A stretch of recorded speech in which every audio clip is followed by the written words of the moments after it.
ଦେଶର ଛାତ୍ରଛାତ୍ରୀଙ୍କ ପାଇଁ ଆଉ ଏକ ବହୁତ ବଡ଼ ଖୁସି ଖବର ଦେଇଛନ୍ତି କେନ୍ଦ୍ର ସରକାର। ଏଣିକି ଉଚ୍ଚଶିକ୍ଷାରେ ଅର୍ଥ ସାଜିବନି ବାଧକ। କେନ୍ଦ୍ର ସରକାର ଯୋଗାଇ ଦେବେ ଟଙ୍କା। ସବୁ ପିଲାଙ୍କ ସ୍ୱପ୍ନ ହେବ ପୂରଣ। ସେଥିପାଇଁ କେନ୍ଦ୍ର ସରକାର ନେଇଛନ୍ତି ବଡ଼ ନିଷ୍ପତ୍ତି। ପିଏମ୍ ବିଦ୍ୟାଲକ୍ଷ୍ମୀ ଯୋଜନାକୁ ମିଳିଛି କେନ୍ଦ୍ର କ୍ୟାବିନେଟ୍ର ମଞ୍ଜୁରୀ, ଯାହାଦ୍ୱାରା ଦେଶର 860 ଉଚ୍ଚ ଶିକ୍ଷାନୁଷ୍ଠାନରେ ପଢ଼ୁଥିବା ଛାତ୍ରଛାତ୍ରୀଙ୍କୁ ଋଣ ମିଳିବ। ପ୍ରଧାନମନ୍ତ୍ରୀ ନରେନ୍ଦ୍ର ମୋଦିଙ୍କ ଅଧ୍ୟକ୍ଷତାରେ ଅନୁଷ୍ଠିତ କେନ୍ଦ୍ର କ୍ୟାବିନେଟ୍ ବୈଠକରେ ମୋଟ 3600 କୋଟି ଟଙ୍କା ବ୍ୟୟରେ ପିଏମ୍ ବିଦ୍ୟାଲକ୍ଷ୍ମୀ ଯୋଜନାକୁ ମଞ୍ଜୁରୀ ମିଳିଛି। ଉଚ୍ଚଶିକ୍ଷା କ୍ଷେତ୍ରରେ ମେଧାବୀ ଛାତ୍ରଛାତ୍ରୀଙ୍କୁ ଆର୍ଥିକ ସହାୟତା ପ୍ରଦାନ କରିବା ନିମନ୍ତେ ଏହି ଯୋଜନାକୁ ମଞ୍ଜୁର କରିଥିବାରୁ ପ୍ରଧାନମନ୍ତ୍ରୀ ମୋଦିଙ୍କୁ ଧନ୍ୟବାଦ ଜଣାଇଛନ୍ତି କେନ୍ଦ୍ର ଶିକ୍ଷାମନ୍ତ୍ରୀ ଧର୍ମେନ୍ଦ୍ର ପ୍ରଧାନ।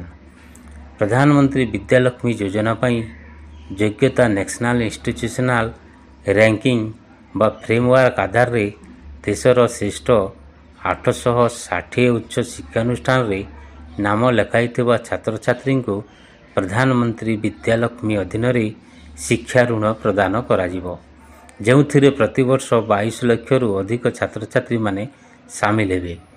ଛାତ୍ରଛାତ୍ରୀମାନଙ୍କର ବାର୍ଷିକ ଆୟ 8 ଲକ୍ଷ କିମ୍ବା ତା'ଠାରୁ କମ୍ ହେବା ଉଚିତ। ପ୍ରଧାନମନ୍ତ୍ରୀ ବିଦ୍ୟାଲକ୍ଷ୍ମୀ ଯୋଜନା ଅଧୀନରେ ପ୍ରତ୍ୟେକ ବର୍ଷ 1 ଲକ୍ଷ ଛାତ୍ରଛାତ୍ରୀଙ୍କୁ ଋଣ ଦିଆଯିବ। 7.5 ଲକ୍ଷ ଟଙ୍କା ପର୍ଯ୍ୟନ୍ତ ଋଣ ପାଇଁ ଭାରତ ସରକାର 75% କ୍ରେଡିଟ୍ ଗ୍ୟାରେଣ୍ଟି ପ୍ରଦାନ କରିବେ। କିପରି ଆବେଦନ କରିବେ? ପ୍ରଧାନମନ୍ତ୍ରୀ ବିଦ୍ୟାଲକ୍ଷ୍ମୀ ଯୋଜନା ପାଇଁ ଆବେଦନ ଅନଲାଇନରେ କରିବାକୁ ପଡ଼ିବ।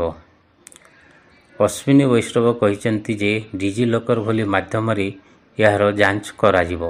ସେ କହିଛନ୍ତି ଯେ ପ୍ରତିବର୍ଷ 1 ଲକ୍ଷ ଛାତ୍ରଛାତ୍ରୀଙ୍କୁ ପ୍ରଧାନମନ୍ତ୍ରୀ ବିଦ୍ୟାଲକ୍ଷ୍ମୀ ଯୋଜନା ଅଧୀନରେ ଶିକ୍ଷା ଋଣ ଦିଆଯିବ। ଏଥିପାଇଁ ବିଦ୍ୟାଲକ୍ଷ୍ମୀ ପୋର୍ଟାଲକୁ ଯାଇ www.vidyalakshmi.co.in ଭିଜିଟ୍ କରି ଏଥିପାଇଁ ଆବେଦନ କରିବାକୁ ପଡ଼ିବ।